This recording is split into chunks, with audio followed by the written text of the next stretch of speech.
નમસ્કાર મિત્રો. સરકારી કચેરીઓમાં આવકનો દાખલો મેળવવો એટલે આખો દિવસ બગડશે એવો ડર લાગતો હોય છે, સાચું ને? પણ હવે એવું બિલકુલ નથી. આજના આ સેશનમાં આપણે એકદમ વિગતવાર સમજીશું કે ડિજિટલ ગુજરાત સુગમ પોર્ટલનો ઉપયોગ કરીને કોઈ પણ જાતની મથામણ વગર સીધો જ સત્તાવાર આવકનો દાખલો કેવી રીતે મેળવી શકાય. આ એક સંપૂર્ણ ડિજિટલ પદ્ધતિ છે જે આપણો કિંમતી સમય બચાવશે.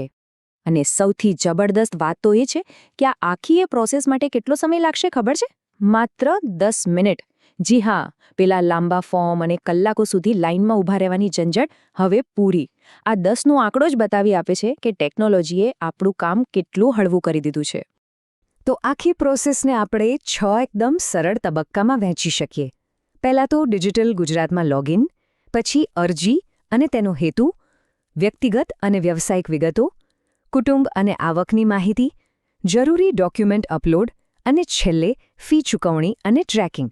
બસ આટલું જ. તો ચાલો પહેલા તબક્કાથી જ શરૂઆત કરીએ. ડિજિટલ ગુજરાતમાં લોગિન. સૌથી પહેલાં તો બ્રાઉઝર ખોલીને સીધા ડિજિટલ ગુજરાત પોર્ટલ પર જવાનું છે.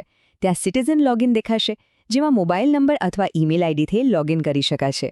અચ્છા, લોગિન થઈ જાય એટલે તરત જ સુગમ પોર્ટલનો વિકલ્પ મળશે. ત્યાં આપણી ભાષા ગુજરાતી સિલેક્ટ કરી લેવી એટલે આગળ બધું સમજવું એકદમ સહેલું થઈ જાય. અને હા, ગ્રામ્ય કે શહેરી વિસ્તાર જે લાગુ પડતો હોય તે આવકના દાખલાનો વિકલ્પ પસંદ કરી લેવાનો. લોગિન થઈ ગયું? સરસ. હવે બીજો તબક્કો આવે છે, અરજી અને તેનો હેતુ. અહીં આ સિસ્ટમ બહુ જ સ્માર્ટ છે. પ્રોફાઇલ પ્રમાણે નામ અને પિતાના નામ જેવી બેઝિક વિગતો તો આપમેળે જ ભરાઈને આવી જશે. આપણે ખાલી એકવાર નજર માની લેવાની કે બધું બરાબર છે ને. પછી આપણું કાયમી સરનામું કન્ફર્મ કરવાનું છે. અને હા, સૌથી મેઇન વાત, આ દાખલો કયા હેતુ માટે કઢાવવો છે, જેમ કે કોઈ સરકારી યોજના માટે, સ્કોલરશિપ માટે કે લોન માટે, એ કારણ અચૂક સિલેક્ટ કરવાનું રહેશે. આગળ વધીએ ત્રીજા અને બહુ જ અગત્યના તબક્કા તરફ, વ્યક્તિગત અને વ્યવસાયિક વિગતો. અહીં સિસ્ટમ આપણી ચોઇસ પ્રમાણે તરત જ બદલાઈ જાય છે. માનો કે વ્યવસાયમાં કિસાન એટલે કે ખેડૂત પસંદ કરીએ તો સિસ્ટમ તરત ખેતીના 7/12ના સર્વે નંબર માંગશે. પણ જો નોકરી કે બિઝનેસ પસંદ કરીશું ને તો 7/12વાળો ઓપ્શન ગાયબ થઈ જશે અને પાન કાર્ડની વિગતો માંગતો વિકલ્પ ખુલી જશે. એકદમ સ્મૂધ. વ્યવસાય તો પસંદ કરી લીધો. હવે એ વ્યવસાયનું ચોક્કસ નામ, કઈ જગ્યાએ આવેલો છે તે સ્થળ, તાલુકો, જિલ્લો અને ગામની બધી જ વિગતો સિસ્ટમમાં એકદમ સચોટ રીતે ભરી દેવાની છે. અને હવે આવે છે આખી પ્રોસેસનો સૌથી મુખ્ય ડેટા એન્ટ્રીવાળો ભાગ, કુટુંબ અને આવકની માહિતી. આમાં ખાસ ધ્યાન એ રાખવાનું છે કે રેશન કાર્ડમાં લખ્યા હોય એ મુજબ કુટુંબના કુલ સભ્યોનો આંકડો સૌથી પહેલાં નાખવાનો. દાખલા તરીકે ઘરમાં 5 સભ્યો છે તો એમાંથી કમાનાર વ્યક્તિઓ કેટલા છે? જો 2 લોકો આવક રળતા હોય તો ત્યાં 2 લખવાનું. બસ પછી એ કમાનાર સભ્યોના નામ, એમની ઉંમર અને અરજદાર સાથે એમનો શું સંબંધ છે એ બધી વિગતો ફટાફટ ભરી દેવાની. પણ ઊભા રહો, વાર્ષિક આવક એટલે બરાબર શું? અહીં બહુ જ સ્પષ્ટતા રાખવી પડશે કે આવકનો જે આંકડો દાખલ કરીએ છીએ એ ફરજિયાતપણે પાછલા નાણાકીય વર્ષનો જ હોવો જોઈએ, એટલે કે ગયા વર્ષની કમાણી. આ બહુ ક્રુશિયલ પોઈન્ટ છે કારણ કે એના પરથી જ દાખલાની માન્યતા નક્કી થતી હોય છે. અચ્છા, આમાં એક જોરદાર ટેકનિકલ ફીચર પણ છે. આપણે PGVCL એટલે કે આપણા લાઇટ બિલના ગ્રાહક નંબર અંદર દાખલ કરવાના હોય છે. જેવો આ નંબર નાખીશું એટલે સિસ્ટમ ઓટોમેટિકલી લાઇટ બિલની બધી જ વિગતો ખેંચી લેશે. છે ને જબરદસ્ત ડિજિટલ કમાલ? તો ડેટા એન્ટ્રી પૂરી. હવે આગળનો સ્ટેપ છે આપણે જે માહિતી આપી છે એને સાબિત કરવાનો, એટલે કે જરૂરી ડોક્યુમેન્ટ અપલોડ. હવે સ્વાભાવિક રીતે સવાલ થાય કે ફટાફટ આ અપલોડનું કામ પતાવવા માટે કયા કયા કાગળિયા અગાઉથી હાથવગા રાખવા જોઈએ? તો જુઓ, રહેઠાણના પુરાવા માટે સિસ્ટમે બહુ સ્પષ્ટ લિસ્ટ આપ્યું છે.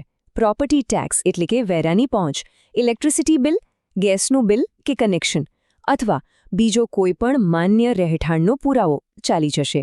આમાંથી કોઈપણ એક કાગળ અપલોડ માટે રેડી જ રાખવાનો. અને અપલોડ કરવું પણ કેટલું સહેલું છે. આપણી પાસે 2 ઓપ્શન્સ છે. કાં તો OTPથી ડિજિલોકરમાં લોગિન કરો એટલે ડોક્યુમેન્ટ સીધા જ ઓટોમેટિક એટેચ થઈ જશે, અને માનો કે એ સેટ નથી થતું તો જાતે જ મેન્યુઅલી ફાઇલ સિલેક્ટ કરીને પણ રહેઠાણનો પુરાવો અપલોડ કરી શકાય છે. સેમ આ જ રીતે આવકના પુરાવા માટે પણ આપેલા લિસ્ટમાંથી એક ડોક્યુમેન્ટ સિલેક્ટ કરી એનો નંબર નાખીને અપલોડ કરી દેવાનું. વાહ, આપણે તો છેક છેલ્લા તબક્કે પહોંચી પણ ગયા. ફી ચૂકવણી અને ટ્રેકિંગ. હવે આપણી આ ડિજિટલ મહેનત એક પાક્કી સરકારી અરજીમાં ફેરવાઈ જશે. તો આખી ગેમ અહીં કેવી રીતે પૂરી થાય છે? સૌથી પહેલા આપેલી બધી માહિતી પર એક નજર મારીને સંમતિ આપવાની. પછી ઈ-સિગ્નેચર માટે આપણા આધાર કાર્ડવાળો ઓટીપી નાખીને બધું વેરીફાઈ કરી દેવાનું. બસ, પછી તો પેમેન્ટ ગેટવે પર જઈને ઓનલાઈન ફી ભરી દેવાની છે. પણ હા, એક વાત ખાસ યાદ રાખવાની.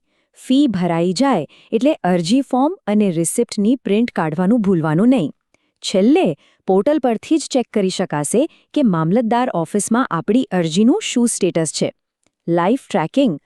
તો મિત્રો, જોયું ને, એક જમાનામાં જે દાખલા માટે કલાકો બગડતા, એ જ કામ યોગ્ય ડિજિટલ પ્લેટફોર્મથી માત્ર 10 મિનિટમાં ઘર બેઠા થઈ ગયું. ખરા અર્થમાં આને જ ડિજિટલ સશક્તિકરણ કહેવાય. જરા વિચારો, જો આપણી આસપાસની આવી બધી જ સુવિધાઓ આપણે ડિજિટલી અપનાવી લઈએ તો આપણો અને આપણા દેશનો કેટલો બધો કિંમતી સમય બચી શકે. આ વિચારવા જેવો પ્રશ્ન છે. આશા છે કે આજની આ માહિતી ખૂબ જ કામ લાગશે. આજના આ સેશનમાં જોડાવા બદલ ખૂબ ખૂબ આભાર.